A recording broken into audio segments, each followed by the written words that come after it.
स्थिर रहो, थामे रहो। आप मसीह लोगों ध्यान से सुनिएगा, आप और हम कई बार स्थिर नहीं रहते हैं, स्थिर नहीं रहते, वही ना ढीला ढाला हो जाते हैं। थोड़ा परेशानी आने के बाद कमजोर हो जाते हैं, गुस्सा हो जाते हैं, परमेश्वर से भी रुस जाते हैं, परमेश्वर से भी दूर हो जाते हैं, परमेश्वर की सेवक से दूर हो जाते हैं, प्रार्थना से दूर हो जाते हैं, वचन से दूर हो जाते हैं, सवेरे की प्रार्थना से दूर हो जाते हैं। रोज आप बाइबल पढ़ते थे, उससे आप दूर हो जाते हैं। रोज आप यूट्यूब में वचन सुनते थे, उससे आप दूर हो जाते हैं। रोज आप किसी को वचन भेजते थे, उससे आप दूर हो जाते हैं। आपके उत्साह घटने लगता है, आपकी प्रार्थना घटने लगता है, आप प्रभु के प्रति रुचि जिज्ञासा घटने लगता है। आप धीरे धीरे ढीला किया, शैतान क्या कर दिया, आपके ऊपर चढ़ने लगा, शैतान का काम आपके ऊपर में चलने लगा। इसलिए मेरे प्रियो देखिए, यहाँ पर लिखा है, जो भी आपने सीखा है उस सीखे हुए बातों को नहीं भूलिए और उसमें कमी नहीं करिए, उसमें स्थिर रही है, स्थिरता को नहीं छोड़ना है। परमेश्वर ने मसीह में आपको बुलाया है, अलग किया है, पवित्र किया है, चुन लिया है। आप परमेश्वर का बेटा है, आप परमेश्वर का बेटी है। परमेश्वर ने बपतिस्मा के द्वारा आपको नया जन्म दिया, उसका बेटा और बेटी है, उससे आप दूर नहीं होना, उससे आपको दूर है। जितना दूर होंगे आपके लिए घटा है, प्रार्थना को कमी करें घटा है, वचन को कमी करें घटा है। सभी आदमी एक जैसा नहीं है, उसको देख के, इसको देख के, इसको देख के, उसको देख के प्रार्थना में कमजोरी नहीं होना है, वचन में कमजोरी नहीं होना है, कुकरापन को जगह नहीं देना है, दोष लगाने की बातों पर जगह नहीं देना है, दूसरों को जो है गलती को ढूंढना हमारा काम नहीं है। वचन में यीशु मसीह ने बोला, पहले तुम्हारे आंखों के ऊपर में जो तिनका है उसको देखो, आंखों में जो लगता है उसको देखो। पहले अपनी आंख का लगता नहीं देखता है, दूसरों का क्यों देखता? क्योंकि दूसरों को देखेगा आप गिर जाएगा, दूसरों को देखेगा आप भटक जाएगा।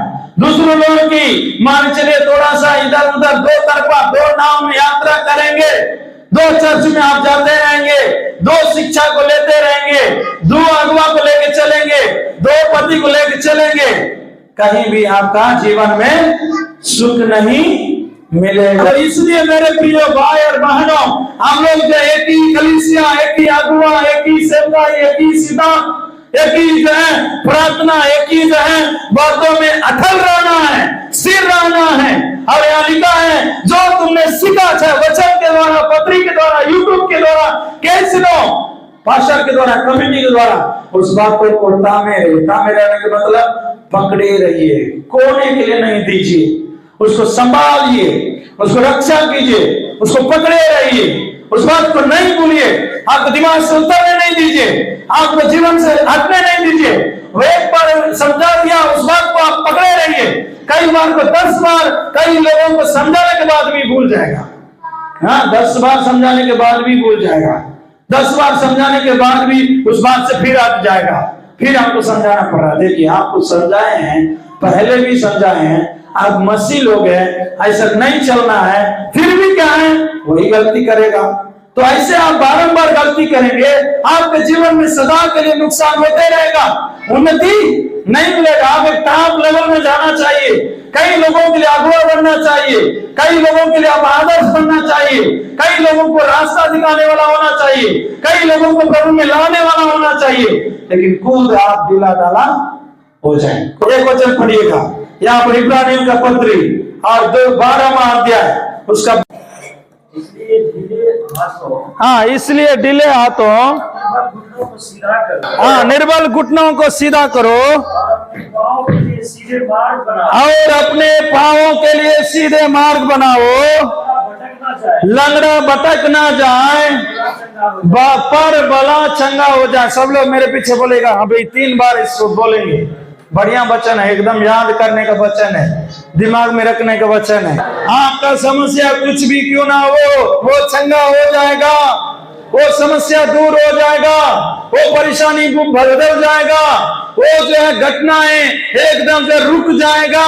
वो समस्या रुक जाएगा, आपका विरोधी दुश्मन आपसे मेल खाएगा, आपके सामने सरेंडर हो जाएगा। परंतु यहाँ परमेश्वर के वचन में कहता है, निर्बल घुटनों को सीधा करो, ढीला हाथों को सीधा करो। कई बार जो है हम लोग सीधा हाथ उठा के बोलता है ना, आराधना करो हाथ उठा के, क्यों? परमेश्वर को भाता है, परमेश्वर प्रसन्न लगता है। जब आप हाथ उठाते हैं तो क्या बताते हैं? प्रभु हमसे कुछ नहीं होगा, जो भी होगा आपसे होगा, जो भी होगा। हाथ उठाने का मतलब क्या है? आई सरेंडर, मैं कुछ नहीं हूं, हमसे कुछ नहीं होगा प्रभु, इसलिए मैं आपका बल चाहते हैं, आपका सामर्थ चाहते हैं, आपका मदद चाहते हैं। आप मेरे हाथ को थामिए, आप मुझे शक्ति दीजिए, आप मुझे बल दीजिए। बोलो प्रभु यीशु मसीह की। घुटना टेकने का मतलब नम्रता। घुटना टेकने का मतलब क्या है? नम्रता। प्रभु मेरे अंदर में कोई शक्ति नहीं है, मैं घमंड करने के लिए कुछ भी नहीं है। प्रभु मेरा बल, बुद्धि, ज्ञान, पैसा, धन, दौलत, पढ़ाई लिखाई, कई लोग मैं पकड़ेगा, कई लोग कहीं बोलेगा, अरे हमरे जैसा पढ़ा लिखा कोई है ये नहीं है, हमरे जैसा दिमाग वाला कोई है ये नहीं है। हाँ, हमरे पास बहुत दिमाग है, हमरे पास बहुत बुद्धि है, हमरे सामने कैसे जीतेगा, हम हरा देंगे। नहीं, घुटना टेकने का मतलब है आपसे कुछ नहीं होगा। प्रभु मैं सदा नम्रता को दर्शाती है, घुटना नम्रता को दर्शाती है, हाथ उठाना सरेंडर, सहायता को मांगते हुए दर्शा। इसलिए हम लोग क्या करना है? घुटना को सीधा करो, हाथ को सीधा करो। सब लोग बोले हाथ को सीधा करो, घुटना को सीधा करो, प्रार्थना को बढ़ाओ, प्रभु की ध्यान को बढ़ाओ। तब आपका कैसनो समस्या होगा ना, वो एकदम जो है आपके सामने घुटना टेकना पड़ेगा, आपके सामने बाय बाय बोल के जाना पड़ेगा। कैसनो समस्या होगा, आपको बोलेगा नहीं नहीं नहीं, इस आदमी से हम जीत नहीं सकते हैं, चलो हम ही छोड़ देते हैं इसको, दूसरे को पकड़े। क्यों? आप पवित्र हैं। पढ़िए पुराना नियम में गिनती के पुस्तक 6 अध्याय का पहला वचन से पढ़िएगा, और पहला वचन से। फिर यहोवा ने मूसा से कहा, हाँ 6 अध्याय का पहला वचन, इस्राएलियों से कहा ना, हाँ, जब कोई पुरुष या स्त्री नाजीर की मन्नत और अपने को परमेश्वर के लिए न्यारा करने की विशेष मन्नत माने, तब वह दाख मधु आदि मदिरा से अलग रहे। वह न दाख मधु पिए न मदिरा का सिरका पिए। बस समय का अभाव से आगे भी पढ़िएगा तो आप लोग घर में जाकर, यहाँ क्या लिखा है देखिए, जब कभी कोई पुरुष या स्त्री परमेश्वर के लिए न्यारा रहने की मन्नत मानी, न्यारा का मतलब क्या? पवित्र रहने के लिए। और परमेश्वर का पुराना नियम में क्या है?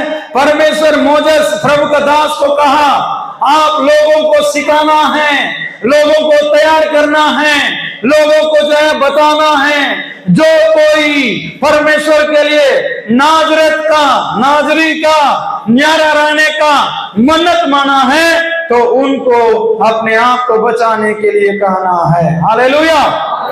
आप लोग कौन है? बपतिस्मा जो लिए है ना प्रभु को ग्रहण करके, तो क्या होगे? आप न्यारा होगे। आप क्या होगे?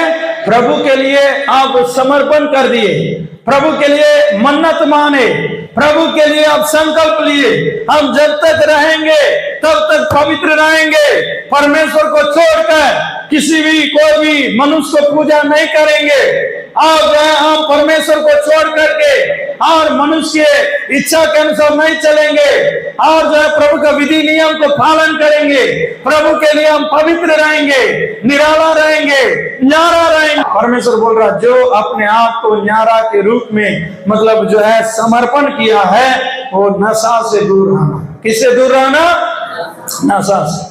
मतलब पुराना नियम के अनुसार उस समय में दाखरस अंगूर से नशा बनाया जाता था, इसलिए जो है नशा के लिए अंगूर को इस्तेमाल किया जाता था। इसलिए बोला कि नशा से दूर रहना है, चाहे कैनी हो, चाहे भांग हो, गांजा हो, दारू हो, पान हो, कोई भी नशा हम लोग जो है नहीं करते। नशा का मतलब जो नशा दुनिया के दृष्टि में नशा के लिस्ट में आता है ना, तो नशा की लिस्ट में सरकार जिसको इसको नशा की लिस्ट में लाया है, सब नशा, बीड़ी, खैनी, सिगरेट, हाँ गांजा, दारू, हाँ सब कुछ, पान जो भी है, तो उसको हम लोग क्या है, छूना भी नहीं है। हाँ यहाँ लिखा है उसको पीना भी नहीं है, छूना भी नहीं है, उसके बगल में जाना भी, जो से बोले छूना भी नहीं है, उसके पास जाना भी नहीं है, उसको खाना भी नहीं है, क्योंकि आप एकदम स्पेशल है, परमेश्वर के लिए न्यारा किया हुआ है, परमेश्वर के लिए चुना हुआ है। वही पहला कुरिन्थियों मतलब पहला पत्रस 2:9 में देखते हैं, परमेश्वर आपको चुन लिया है। हालेलुया। तुम पवित्र वंश है और तुम याजकों का समाज है, तुम परमेश्वर की निज प्रजा है, इसलिए जो है आप दुनियादारी के जैसे इधर उधर जो है नहीं जाना है। चाहे माता पिता भाई बहन मरे तभी उनके कारण अशुद्ध ना हो, मतलब माता पिता भाई बहन भी हाँ मरे, इसको नया नियम में अगर देखा जाए, माता पिता के लिए, भाई बहनों के लिए और भी कोई भी अपना रिश्ता बंधु के लिए भी प्रभु को छोड़ना नहीं है, वही वहां मतलब है। समझो, प्रभु को छोड़ना नहीं। आप प्रभु का बेटा बन गए, प्रभु के लिए न्यारा है, परमेश्वर आपको अभिषेक दिया, चुन लिया, अलग किया, भाई के कारण, बहन के कारण, माता के कारण, पत्नी के कारण, पिता के कारण परमेश्वर को छोड़ना नहीं है, अशुद्ध नहीं होना है, अलग नहीं होना है। परमेश्वर जो आपको अभिषेक दिया पवित्र आत्मा का, उस अभिषेक को आप खोना नहीं है।